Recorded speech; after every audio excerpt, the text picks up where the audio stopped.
right, before I get into anything, I would just like to praise and say thanks to the Most High, to articulate my gratefulness and how grateful I am to still be alive. Now, most people that do know me as Andy B or Andy Red Feather, and I had become some type of advocate for this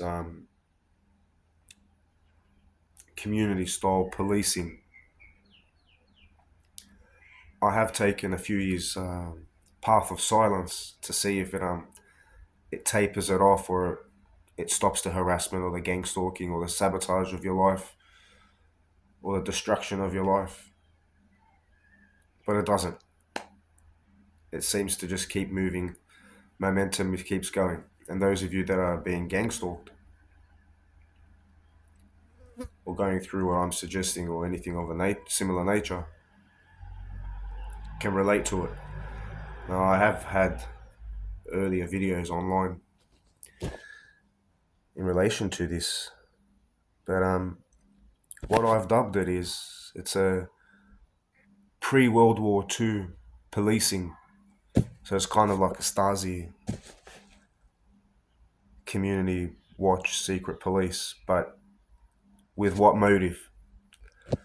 It's like if someone's doing something wrong and there's no way for you to stop them and you're harassing them, that's your way of stopping them.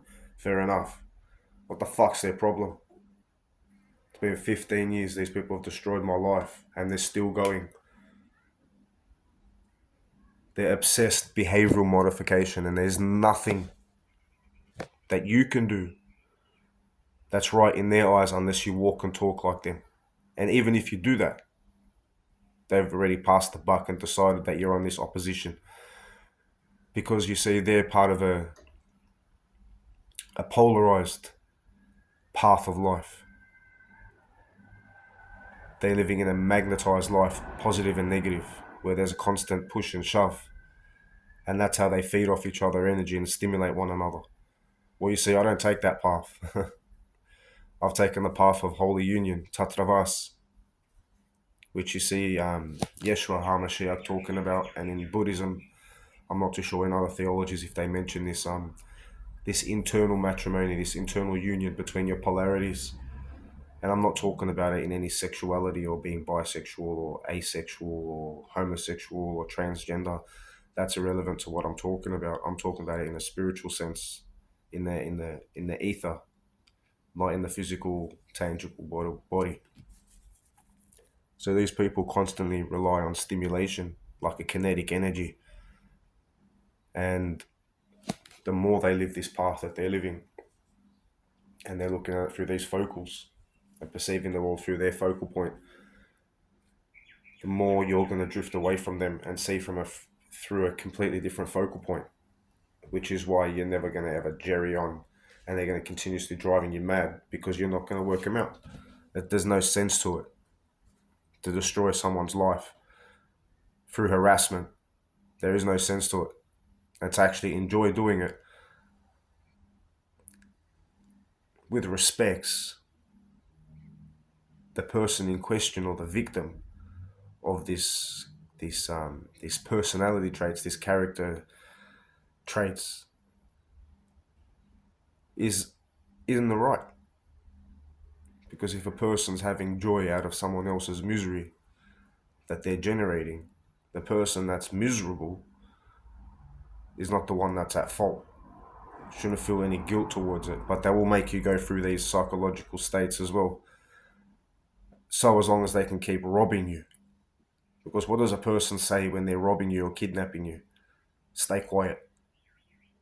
Stay quiet.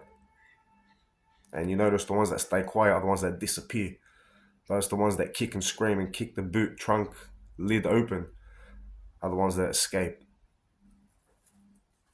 So obviously someone is doing something to you that doesn't want people to notice. Is going to tell you to be quiet. And they'll twist your arm in ways to make you be quiet in many ways, even to doubt yourself.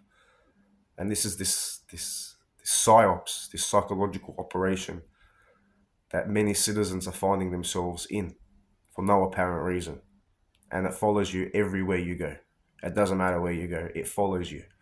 Now it's just down to the point where you are of specific capabilities, character traits, skills, perception of the world, whatever it is you want to put it down to. There is something different about you that I want you to know and that I want you to excel with. And this net through harassment that's put around you is a deterrent and to limit you, to stop you from growing, to limit your growth on a spiritual level. It's a spiritual oppression. So we're going to say in the transatlantic slave trade, where the Hebrew Moors, or as you call an African American, they were whipped on the back, on the spine. You want to know why you're whipped on your spine? Because it prevents your holy chrism, your holy oil from ascending. It keeps you in a lower vibration and on a lower conscious level, so you perceive the world from a lower perception. In other words, all the lovely little vibrant, colorful details of this existence go unnoticed to you. And they keep you in this ignorant, foolish stage while they're in a perception that's a lot more open to yours. That's an oppression. That's an oppression because they know you can rise higher than they can. And if they let go of that rope, you're going to be like a balloon filled with helium and ascend. And this is what they don't want. And I'm tired of being treated like I'm the one that's done something wrong. Since I was